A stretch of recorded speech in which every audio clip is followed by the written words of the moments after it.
Hello there, it is Jason, your PDDL commissioner, here to talk about max points for the wonderful topic of max points for. Also, I might be MPF, as I like to abbreviate it, to shorten down this video. I don't know how long this video is. I hope it's not going to be a long one, but I want to discuss max points for. Also, before the wonderful press conference that people might be attending. I want to clear some things up here, and hopefully people watch this, and they probably won't, but yeah. So we're gonna go over max points for quick, and this was implemented going to this year. So max points for only matters for non-playoff teams. It has nothing to do with in-season standings or playoff seedings, and it will only be used for after-season reasons, and that's for depending the draft lottery order and percentages. So, max points for, if people don't know, is a running total of the points a team would have scored if the manager set the optimal lineup each week. The primary benefit of using max points for is that it prevents teams from intentionally throwing for a better chance in the next season's draft lottery, and it's a superior method to determine a team's true strength of power. AK, another way to say it is, if we have my team and we have Kyle's team, if my team the entire season I start the worst lineup I could possibly start, and I go 0 whatever, and Kyle's just trying to be a good manager, starting maybe not the best lineup every week, but is not is an equally bad team, but goes like whatever 2-14, or how many weeks are 2-12. Just because Kyle was trying harder doesn't mean that he gets a worse draft pick than Jason, who is purposely trying to throw his team, and my starting lineup, having a not ideal starting lineup everything, doesn't show the true power of my team when I go 0-14, right? So max points for is used to kind of bridge, like to easily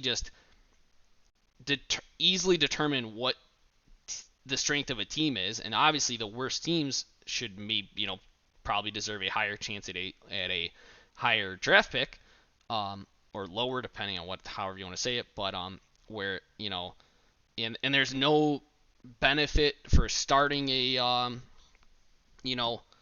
being a good manager, bad manager, just kind of does the best to determine your team's strength. And honestly, this is max points for is what is used widely. There's been a lot of I've done a lot of research. Kyle's done a lot of research as well on this, and I appreciate that greatly. Shout out to Kyle. And max points for is widely used in the dynasty community as like the best way to determine a team's strength and determining draft picks, rather than just simple win-loss and starting points for. I'll stop there. That's all I'm kind of gonna get on about that.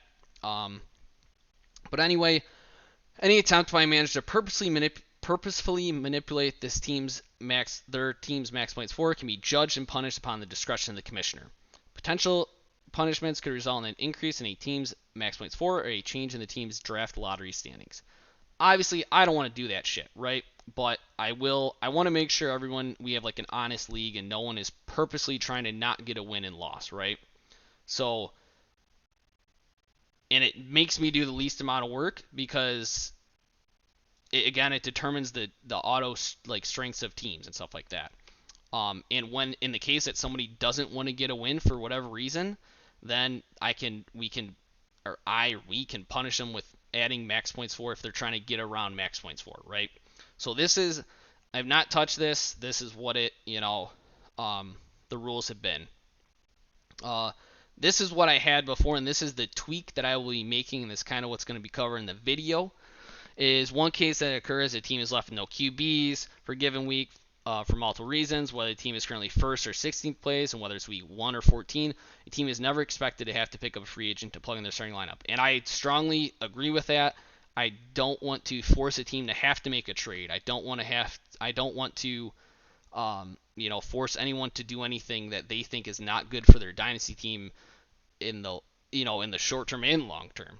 So, but in order to prevent this type of action to not be a potential way around increasing a team's max points for, if a team has no active players, if announced more than 24 hours before game time for any full position group for a given week, a free agent's fantasy points from that same week will be added.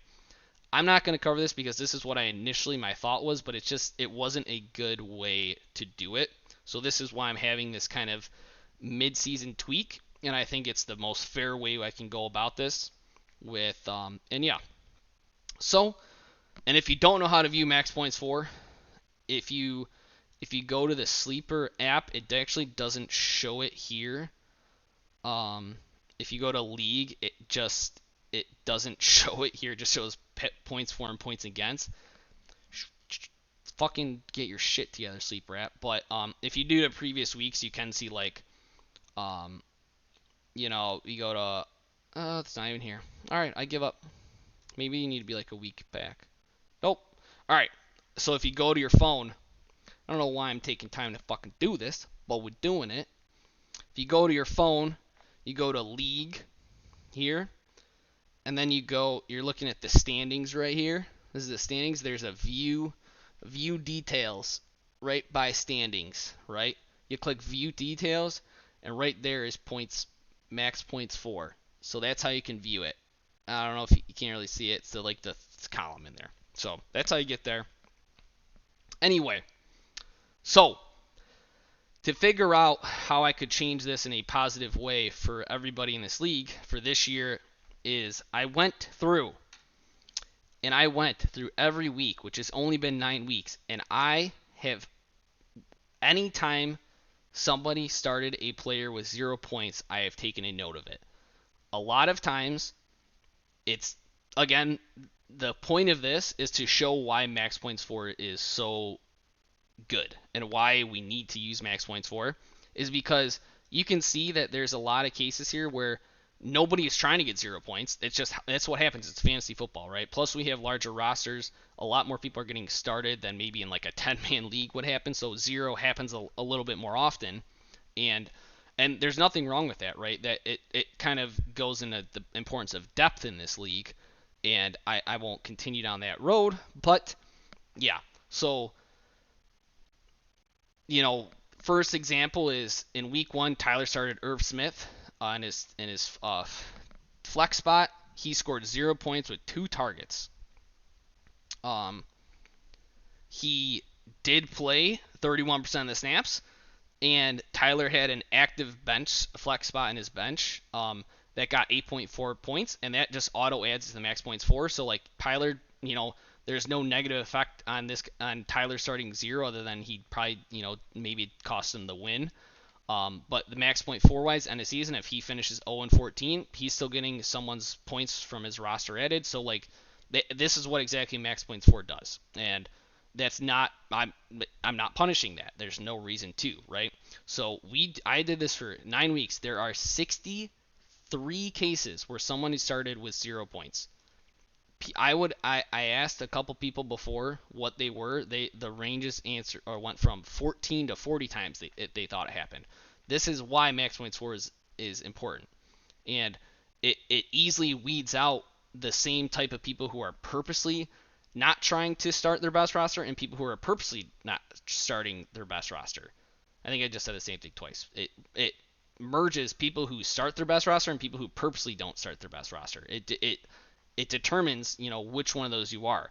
And it gives me the opportunity to which I am fine with, is at the end of the week I can see if anyone's trying to purposely whatever it, and then I can manually add max points for. And that's what this video is going to be about. But 63 cases across 9 weeks in our league. And, spoiler alert is every single person in this league has started somebody who got 0 points, whether it was for a good or bad reason, right? Shout out Kyle's done it 11 times. Maybe you can, maybe that's a sign of a bad team or a very inefficient manager. I'm not saying either one, Kyle, but um, but Dean has one, Steve has one. Like these are 2 really good teams have really good depth. They're generally probably making a good decision. Also, for Kyle's team, like 11, we'll pick on somebody else, Kyle. Matt's team was 6, Brian was 6, Chris was 6, Jason was 5. Like these are teams that like are generally like aren't very top-notch teams for this year and don't have a lot of depth. So they and maybe like they're purposely I know for a fact, Chris is starting his best roster every time he can. I know Jason is trying, and that's and maybe no, I'm just not making claims, but like maybe Matt isn't, right? Or maybe Brian isn't, and this is how we can treat them put them on the same pedestal and treat them the same. So anyway, 63 examples of the cases. I went through the player, the manager, the player, the position, the issue with how they got 0 points. You can see that 3 rushes. You can see there's Matt in week 2 just started a blank quarterback. This is a whole. I made a mistake with the whole trading thing. It was a mishap by me. So but let's go to another one. Tyler's an example of starting a QB who scored 0 and is a backup quarterback.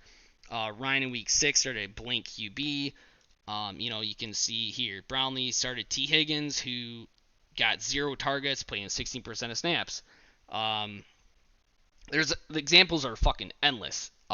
Sorry for my language, but so what we do here is we say the potential issue and then further details, right? I kind of want to see how many snaps they played and if somebody else on your bench is going to contribute to your max points for. So the simple rule that I made is that is from this already made up rule that I had done earlier is when a player is active and it had a non-zero snap count. Well, actually, the added is the non-zero snap count. No max points for punishment is considered. So if they're active, they're not announced out more than 24 hours prior to the game, and they played in some snaps. There's no punishment that I can do. For this year at least, and I still think there's really nothing to do for the future, but we can always talk about that later.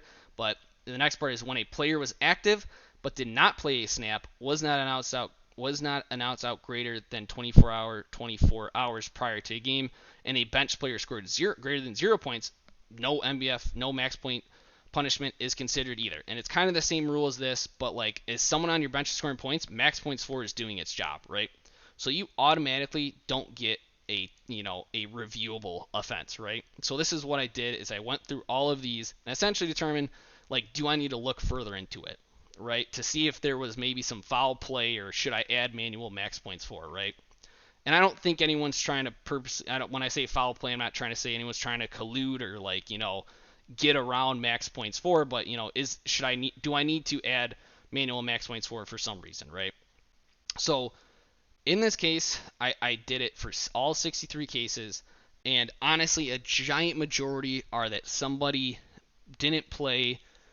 They did play. They only had a couple targets for whether they got hurt mid-game. They were targeted that week. They didn't get a rush that week. They played in a certain amount of snaps, and somebody didn't on their bench scored max points for. That's the majority of cases here. So I'm just gonna go over a couple here. But Kyle and Cole Kmet in week 2 played 85% of snaps. But Kyle did have active tight ends and a flex spots on his bench, but they also scored 0 points. So he got no max points for added to his total. So I'm just flagging this as reviewable. So I went through all this. There's all these flaggables, right? Maybe I shouldn't use that word. Reviewable. Reviewable is the word. So, boom. We're left with 17 cases of reviewable actions. So we're going to spend the next 5 minutes reviewing each one really quick, give a little background, and yeah.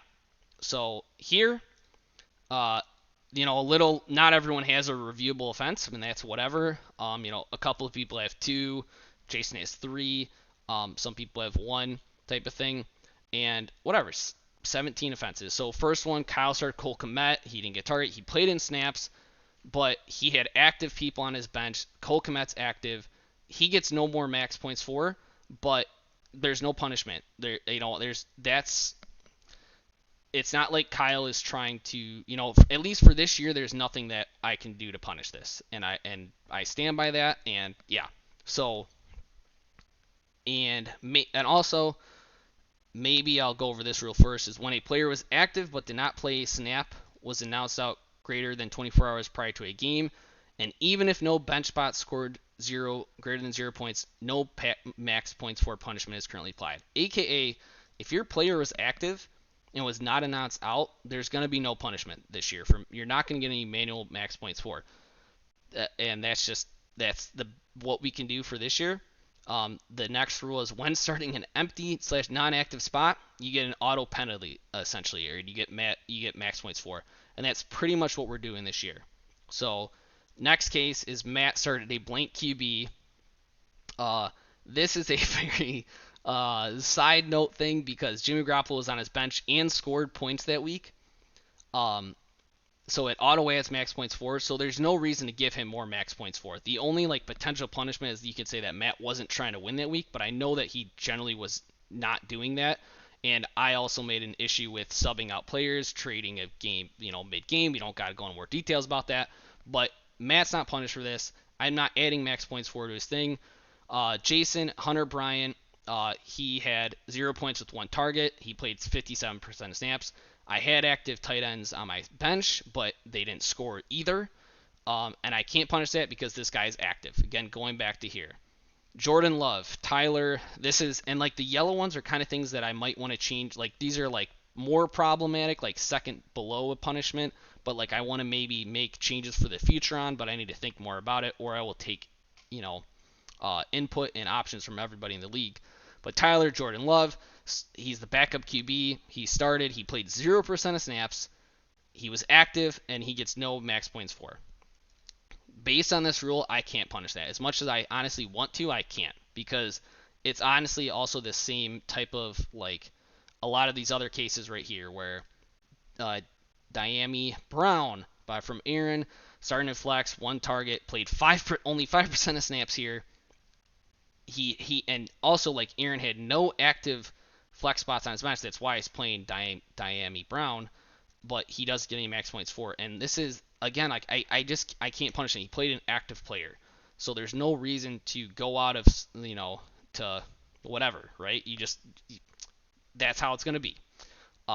And so then this is our first red. We have Ryan in week 6. He started a blank QB. I think he still won that week, which is impressive as hell, but he had no active QBs on bench, so he's got no QBs active. He gets 1 strike, and it means with a QB. So this is my punishment since we're here, is that it's kind of like a 3-strike system.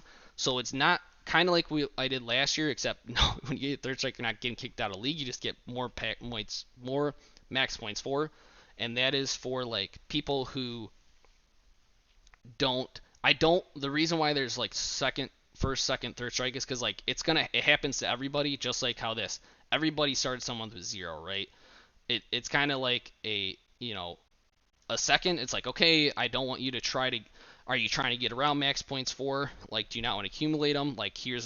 You're getting a little more added here. And 3rd strike's okay, your team needs to be treated like you're kind of maybe purposely not trying to get max points for. And again, these points that you get added, they're nothing I'm not adding 100 points, right? It's 10 for QB, 5 for flex. Second offense, 15, and 10 for flex. Third is 20, which is a kind of a normal QB score, 15 for flex. And 3rd strike, when it's your 3rd strike, but that was your first QB strike, it's only going to be 25 rather than 20 if you had this is your first QB strike. If you had a QB strike before and it's on 3rd strike, you get 25 points. So, and again, this kind of, I would go into it more, but maybe that's for later. But the biggest issue with max points for is that if you just always bench a QB, right? And you drop all your active QBs, is that you're kind of getting around the highest scoring point position, yada yada. So if you're going to continue to do that, then you're going to get continually punished for that, because we don't want that in a league where someone's purposely having a viable team and also type of thing. If everyone plays happy and perfect, we don't have to follow any of these rules, right? If it's a bad week, you just get 1 strike. It's not a big deal, right? So also, maybe I'll restate it at the end, but everybody who has a strike right now who's in red, that strike will not count against you going forward. Everyone gets 0 strikes from here on out for this season.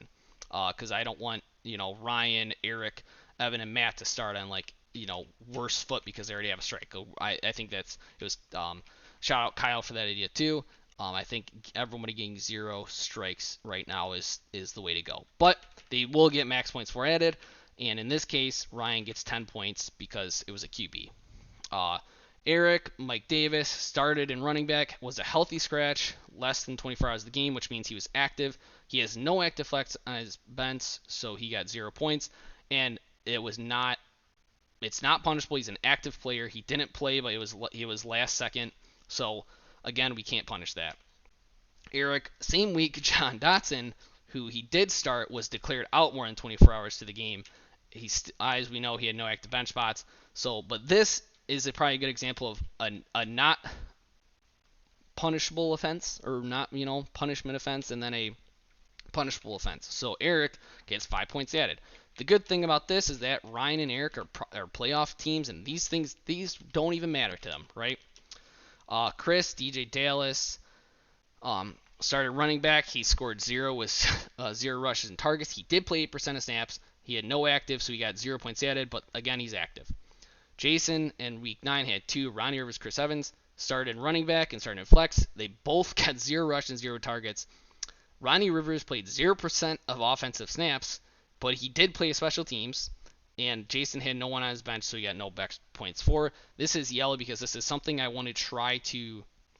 Something about 0 offensive snaps I don't like. This is why we did Jordan Love too. So this is kind of like I'd like to change this in the future somehow, but I can't right now, and I don't know how exactly, but talk about it.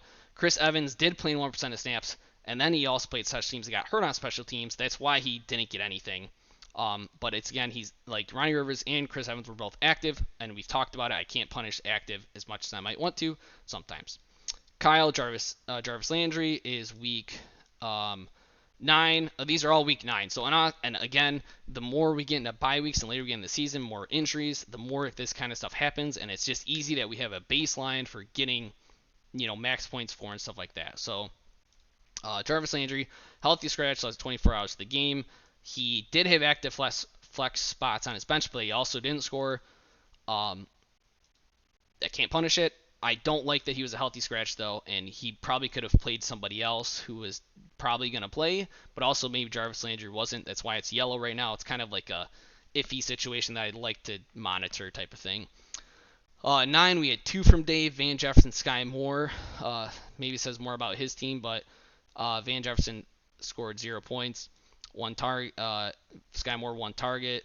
They did play 35 and 25, 6% of snaps. He had active wide receivers and flex on his bench. They scored 0. These people are active, nothing I do. Evan had 2 in week 9. George Kittle, he started at tight end at bye. He didn't want to. He easily could have picked it up tight end. I don't know if he didn't have a spot or not, and that's fine. It's, again, you're not forced to drop a player for somebody if you don't want to, but nonetheless, since I want to say, I don't want to call Evan lazy, but since it's like a lazy thing, you can't. It's starting a person on bye. He gets 5 points. Again, it's a first strike. All these are first strikes. Evan and KJ Osborne is, again, another example of like same week, same team. Started 2 targets. He played 8% of snaps. He had active wide receivers who also got 0. But I'm not punishing that because there's nothing wrong with starting KJ Osborne there. And Matt, lastly, Kyle Trask. He started in QB. Trask is not active. He's not the backup QB. He hasn't been active for weeks. So, and again, I'm not expecting Matt to go trade for a QB, right? Or whatever. Kind of going forward, the move. Well, I don't want to say. I'm gonna keep my mouth shut. But I know Matt was also very unlucky with like buys and injury, and I think an injury and shit. Mostly buys, though. I'm pretty confident because I know he's got Kittle's on buy, and I know he's got Jimmy G. So like, Matt's not doing anything wrong. He's not trying to purposely lose. It's just he doesn't want to pick up a QB, and there's nothing wrong with that. So that's why, again, he gets 10. It's punished, but he gets 10 points. 10 points isn't really that much, right? It's when the issue is kind of when you get into the second and third strike, and that's when they start piling up. And that's kind of what we're trying to avoid is just a league, right? So I made this stupid little thing. It kind of makes it's a mess. It's a freaking mess. I'm sorry, but this is like strike 1. Did you have a QB? Oh fuck! I'm supposed to say QB here and then flex here, and then it'd be 10 and 5. I already messed this up. Shoot, this is a waste of time. But pretty much this is the best description I can say as far as like penalties goes. Like if you do flex, flex, flex here, it's your third strike. You're only gonna get. This should be a 15. I messed. Just ignore that. Ignore everything I just said there. It should be a 15. Shoot. No one ever saw that. That thing is a mess. Just this is what it is. If anyone has questions about this, please let me know. It's pretty much just as simple. If you get more strikes, the more you kind of get punished, just to make sure that you're not trying. Accidents happen, but to make sure that you're not purposely trying to get around max points for. I don't think anyone's a bad person. I hope no one gets another first strike and especially second and third strike, but that's what we got to do. I hope this video clears some things up. Again, this is kind of like the final thing of what the people I had to review, the strikes that I have dealt out.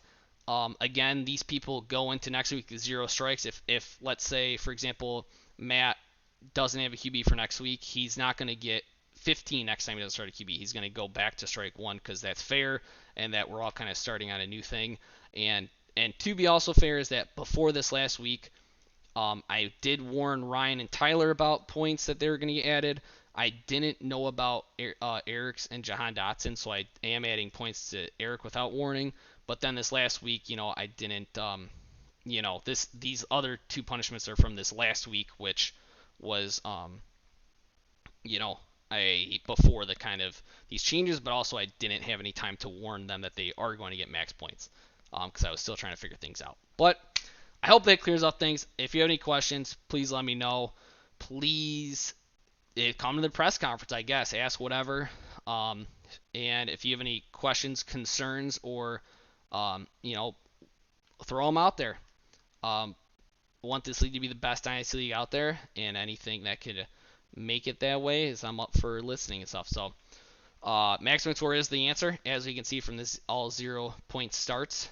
There's 63 cases, and max points for solves literally what's 63 calculator 17 by 63.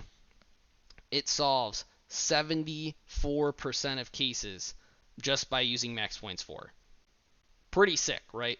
If max points for doesn't if isn't implemented, I have to review and go through all 63 not automatically, right? So I hope it makes sense. Please let me know. I will update the document to kind of reflect this stuff, but I wanted to share it with how it was before I updated it. I'll probably cross out some stuff so it's like, whatever, versions. But anyway, that's it. I hope y'all learn something, agree with me, understand, and think it's fair. Let me know. Love you guys.